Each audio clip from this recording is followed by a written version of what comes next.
In this video, we'll be learning how to add and subtract polynomials. So we're going to start with addition. What you see on the screen is you see two polynomials, each encased in parentheses. So you can see here that we have a trinomial plus a trinomial being added together. And hopefully what your gut is already telling you is that when you have parentheses without a number in front of them, you should know that there is really a 1 out here in front of parentheses. And what we can do is, in order to get rid of those parentheses, we can take that 1 and we can distribute it to every item on the inside. Now, I strongly recommend using keep, change, change here so you don't make a mistake with your signs. But if we distribute out that 1, we find that we have 2x cubed plus a negative 5x squared plus, this is really a 1 here, so 1x, plus, in the second parenthesis, we have 2x squared plus 1x cubed plus a negative 1. So what I've done here is I've distributed out those 1's in order to get rid of the parentheses.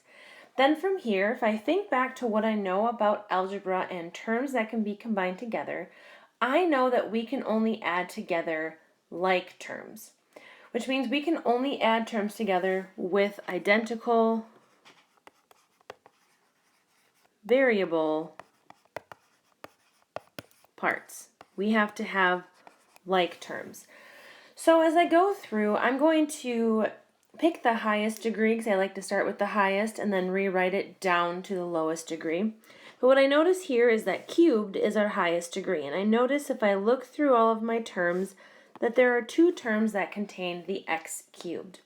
And because those are identical variable parts, they can be combined together by simply adding their coefficients to be 3x cubed. 2 plus 1 is 3.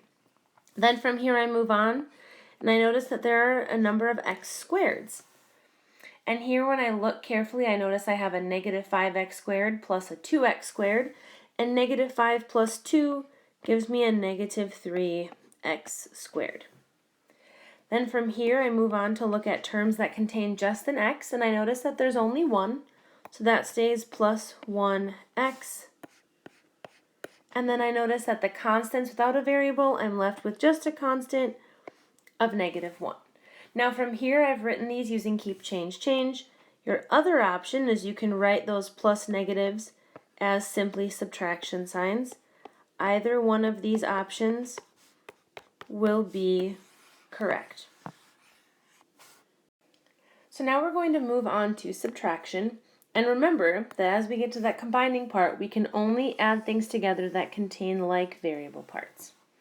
So we're going to go through the same process here. I notice that I have a 1 out in front here, as well as a 1 out in front here. And then I'm also going to go through and utilize keep, change, change wherever I can.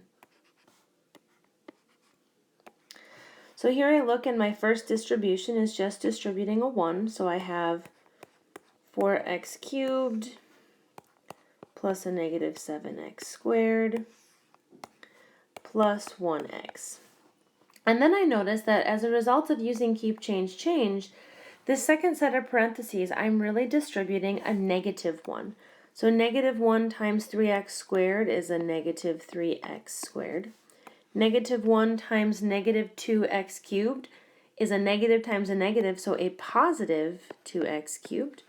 And then a negative 1 times negative 8 is a positive 8. So notice how this second set of parentheses has a negative 1 get distributed to it. And as a result, the signs of all three terms actually change to be the opposite of what they were. Now from here, we're going to combine our like variable parts, starting with the highest degree. I notice the highest degree is x cubed. And I notice I have two terms that contain an x cubed for a total of 4 plus 2, or 6 x cubes. I then notice that I have two terms that contain an x squared. Negative 7 plus negative 3 becomes a negative 10 x squared. I then have one term that contains an x, so that stays just 1x. And then I have one term that is a constant, that just stays a constant. Now again, from here, if you don't like the plus and negative, you could write that as subtract 10x plus 1x plus 8. Either one of these answers will be sufficient.